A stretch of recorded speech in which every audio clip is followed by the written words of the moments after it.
Hey everyone, and welcome to a quick update devlog number 40 of Prehistoric Kingdom that just dropped. And before you click away, this is a spicy one. There is no beta date yet, while there is no beta release date set.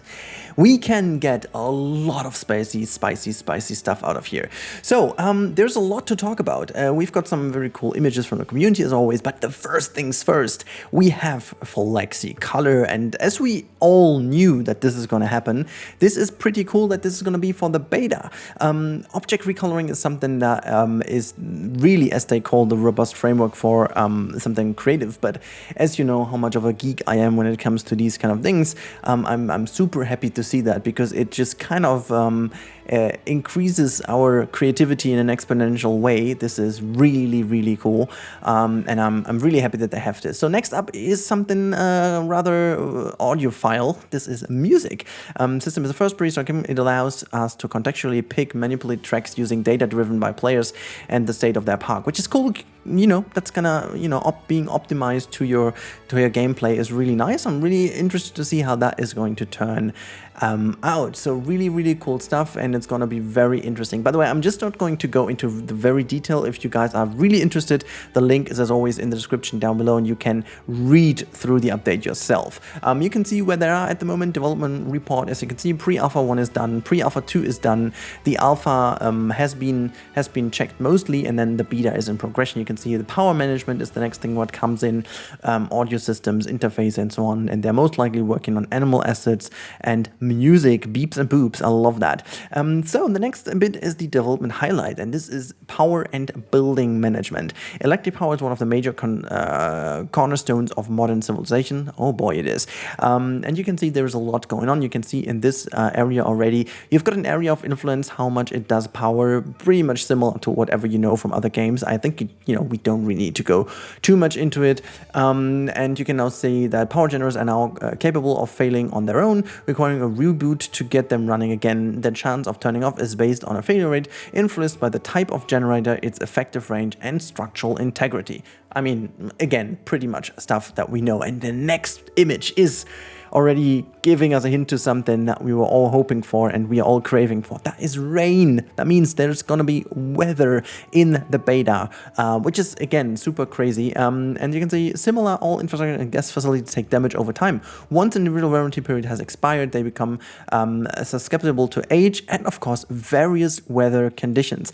I hate to do this, but this shows how you can take weather and actually make weather have an effect on your gameplay.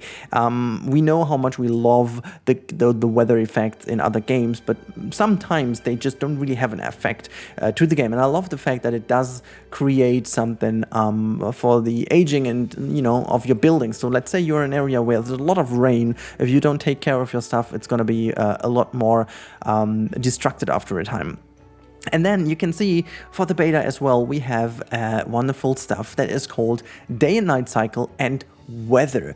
So that is super cool. As nightfall arrives, the park springs anew, illuminating the path and boulevards. Lights activate across the zoo to bring another dimension of life to your prehistoric kingdom. That is going to be insane. Also, I'm not going to highlight if there are any new pieces in here. Potentially they are, but this is just gonna take too many time right now, and I'm quite sure that many people will do this, and we will have a look at this in the coming days. Now you can see in this next shot, there's a lot of cool stuff with the illumination. It almost looks like as if this is still wet, but it's not yet raining anymore, which I think could be a cool thing, or it could also be just the background blurring, whatnot. So yeah, I'm really interested to see. And we can see some new buildings. I'm not sure if these are prefab buildings or just like structures that have been built and there's just a new font in. I've got no idea, to be honest. And then we've got a staff-only area, which I think is also pretty cool, that introduces the fact that we potentially will see staff, which is kind of nice, or it is just like a community build, which is nice to look at because we all love realism. Anyhow, so you can see the weather transitions sped up in here. This is like a little GIF animation, and we are just going to see this as a work in progress. We can see how the weather is changing and the different color settings of the game, I want to say, comes into play. So that's really looking cool. You've got these transitions. This is like very nice day and night of a bright sunny day. We've got the next one with like a bit of a cloudy area and a night cloud sky. Then we've got a very foggy, like very overclouded area, and then we've got the rain coming down. Like I really like the effect. It's looking very promising. I mean, I want to see this in game first, as always, but it's very important to speak about that. And then we've got the structure showcase to help brighten your park at night. We've added over 20 modern lights to the game. Like, light was one of the pieces that were in the game but not really did anything, and so I abused them to do something else than being a light, I guess. With options suitable for ceilings, floors, walls, and the outdoors, park managers can flex their creative muscles. That's my part. In a huge number of ways.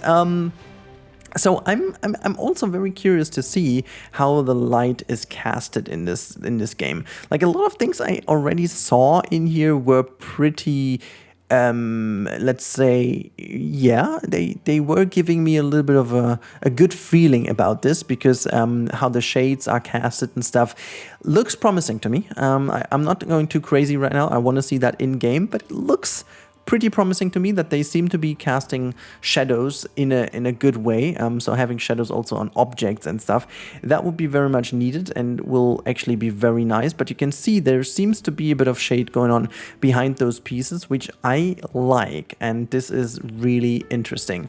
Also, before we go over, we can see we've made sure to offer varying degrees of design complexity so that our users can more easily create custom light fixtures using the modular building system. And yes, they are all recolorable. How cool is that? So you can make stuff. Also, I love this simple little spot over here is really the one thing I do love the most, because it's so simple. You can use that in so many ways. Anyways, let's come to the stars of the show, the animals. Coming to beta, the majestic Camarasaurus, arriving with all 3 alternate species. Though this animal is smaller than some of its Jurassic cousins, we think this creature will quickly become a staple sauropod of parks in the future. I'm quite sure they will. Also love the rock formation here in the back. I mean, we knew this already, but the rocks are so good. So good. Yeah, very, very nice. And the team made some adjustment to the animal since it was last shown off. Better facial anatomy. I'm sorry how to pronounce that. Tweaks to the scalp and revised skins make this Morrison giant the best it can be. Really cool. Now, we've got a community spotlight. I'm not going to watch the videos quite yet, but you can see there is some cool stuff by Jackosaur. There's some really cool stuff by our friend Aston Wolf. He has some very signature kind of style builds, and this is definitely one of those. And we've got a very much cool Jurassic Smashed illustration. Looks really cool as well. And yeah, that's all about, in a nutshell, about the June devlog. Again, I think it is very... Oh my god, my mouse does do weird things here. A very, very promising update. We can see a lot going on behind the scenes. I'm very much in for the Flexicolor. I'm very much in for some management aspects and weather, of course. And I'm also, of course, always in when it comes to, new pieces, building, and new animals.